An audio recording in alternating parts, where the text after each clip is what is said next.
The Fremantle Dockers could be boosted by the return of two of their best players for Saturday's big derby, and the man who should be able to shed some light on that is Freo coach Ross Lyon. Evening, Ross. Can we start with Rory Lobb? Will he play?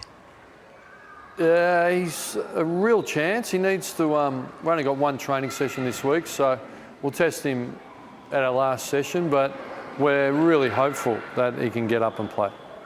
And what about the great Aaron Sandilands? What are you weighing up there? Yeah, same situation. He's done a mountain of work on his rehab. He comes to hand really quickly, so I think if he gets through the last session, he'll put his hand up for selection. So, yeah, it's opportune timing. Are there any risks there of playing him? He hasn't played since the middle of last year.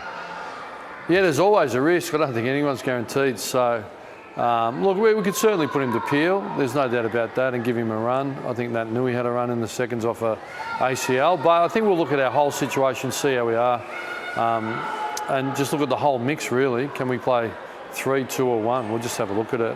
Availability is important. OK, can I get you on Hayden Ballantyne? Add a bit of grit and fire to the team? Yeah, certainly brings all that to the table. Again, we'll get to selection. Just finished our review. Obviously, bitterly disappointed and in a position to get it done. But the whole package on the day was just a bit more inconsistent than we'd like. So we're looking for consistency in the footy, in our football. OK, now don't shoot the messenger, but Port Adelaide great Kane Cornes has today accused Nat Fyfe and Michael Walters, and I think Jesse Hogan as well, of being arrogant. Fyfe ruffled Robbie Gray's hair, Walters blew kisses in the Port game. That's why you're losing. What do you say to that?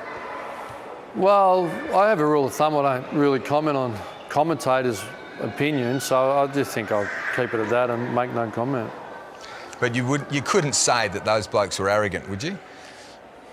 Look, I'm not here to validate, or it's only important if you value someone's opinion, so it's a moot point with me. OK, I think you answered that. And what about a grand final in Perth? I think Chris Scott thinks that there should be an interstate grand final, and John Longmire, what about you? Well, I think, the theoretical model is moving around the country, but the broadcast right deal and the deal with the MCG, it's binary, it's 100,000 people stadium, and there's nowhere else in the country that can facilitate that. So clubs continually want money, and it's a challenge. Be brilliant at Optus, wasn't it? Sounds like it's pretty busy there. Thanks, Ross. Look, enjoy the Derby, and we'll see it on 7. Thank you. The RAC Derby should be a big one. Everyone get there. Got the sponsor in. Well done, buddy.